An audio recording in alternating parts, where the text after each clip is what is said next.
कि जैसे जैसे आप तालीम की मनाजिल तय करते जाते हो, आजकल टेक्नोलॉजी का दौर है।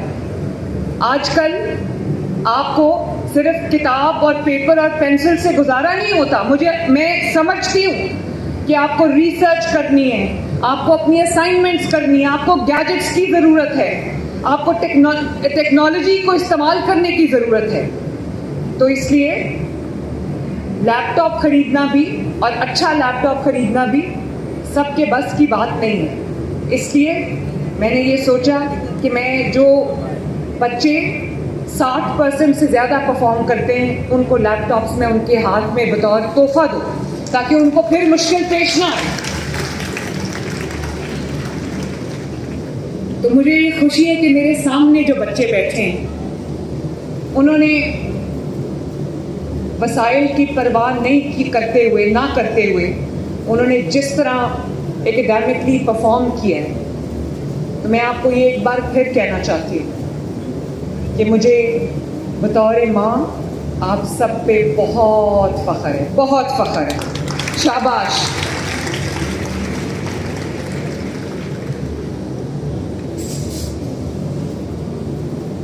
इसका मतलब ये भी है कि जो मतवसत तबके से जिनका ताल्लुक़ है, जिन बच्चों का, जिनके माँ बाप मेहनत करके उनकी ज़रूरियात पूरी करने की पूरी कोशिश करते हैं और उनका दिन रात इसमें गुजर जाते हैं, मुझे खुशी है कि उन बच्चों के जो ख्वाब हैं वो छोटे नहीं हैं, वो आसमानों तक पहुँचे इन बच्चों की शक्ल में माशाअल्लाह। मुझे बहुत खुशी है इस बात की। और मुझे इस बात की भी खुशी है कि जितना मेरे बेटों ने परफॉर्म किया, पंजाब के बेटों ने परफॉर्म किए, उससे बढ़ के पंजाब की बेटियों ने परफॉर्म किया माशाअल्लाह।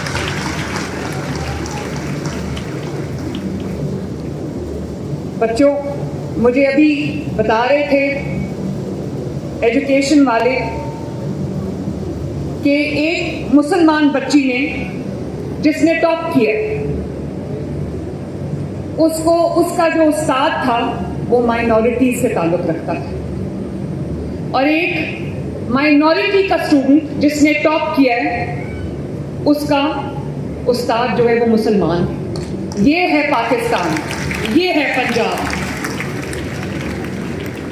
जो इस मुल्क का सिटीजन है, जो इस मुल्क में रहता है, चाहे उसका ताल्लुक़ किसी भी मज़हब से हो, किसी भी फिलॉसफी से हो, किसी भी क्रीड से हो, वो पाकिस्तानी है। और मेरे लिए आप सब बराबर हैं, सब बराबर है, मेरे लिए कोई तफरीक नहीं है।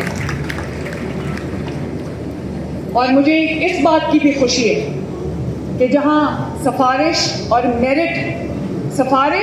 और धांधली को मैंने बिल्कुल फुल स्टॉप लगाया, और उसी वजह से आप जानते हो कि जब मेरिट को फ़रोग़ मिलता है तो आप जैसे बच्चे सामने आते हैं।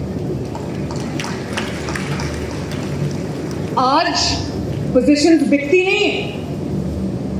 पंजाब में आज मेरिट की पामाली नहीं होती। पंजाब में आज इम्तहानी सेंटर्स, जो आपके एग्जामिनेशन सेंटर्स है, वो बिकते नहीं हैं। आज पंजाब में अगर किसी ने मेहनत की है तो वो ये मेरे सामने बैठा हुआ है, वो पोजीशन होल्डर बन गया। और यही मेरिट मैंने अपनी हुकूमत का, पंजाब हुकूमत का मैंने हॉलमार्क बनाया है। कोई अपॉइंटमेंट मेरे बच्चों, क्योंकि आपने बड़े होकर आगे बढ़कर तालीम हासिल करके आपने भी वर्क फोर्स में आना है, तो होता क्या था पहले कि कोई मेहनत करके आगे आ रहा है, कोई दिन रात एक करके अपने माँ बाप के ख्वाब पूरे करने के लिए आगे आ रहा है, अपने ख्वाब पूरे करने के लिए आगे आना चाहता है, और एक सिफारशी जो किसी सियासी का फेवरेट है या किसी इंतज़ामी बंदे का फेवरेट है, वो आपका हक ले जाता था। अब ये नहीं है।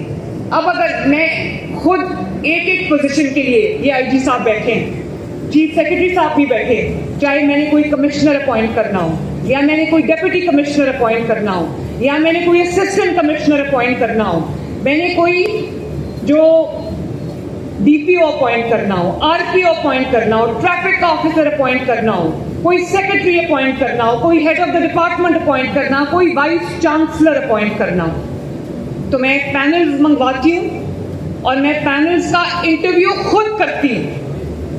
किसी अस्पताल का हेड अपॉइंट करना हो तो मैं मेरे पास जो पैनल आता है मैं एक एक का इंटरव्यू खुद करती हूँ। अगर मुझे पैनल में से कोई पसंद नहीं आता और मुझे लगता है कि वो मेरिट पे नहीं है तो मैं वो पूरा पैनल वापस भेजती हूँ। और रिसर्च जो हमारी जो सर्च कमेटीज हैं उनको मैंने ये टास्क दिया हुआ है कि सबसे बेहतरीन जो लोग हैं उनको शॉर्टलिस्ट करके मेरे पास भेजे। वो मेरे दफ्तर में मेरे सामने बैठते हैं, एक एक का इंटरव्यू मैं खुद करती हूँ, इसलिए कि कोई हकदार जो है अपने हक से महरूम ना रह जाए। और एक और बात मैं आपको बताऊं, अगर आपके अंदर टैलेंट है, अगर आपने मेहनत की है और अगर आप मेरिट पे हैं तो आपको किसी सिफारिश की जरूरत नहीं।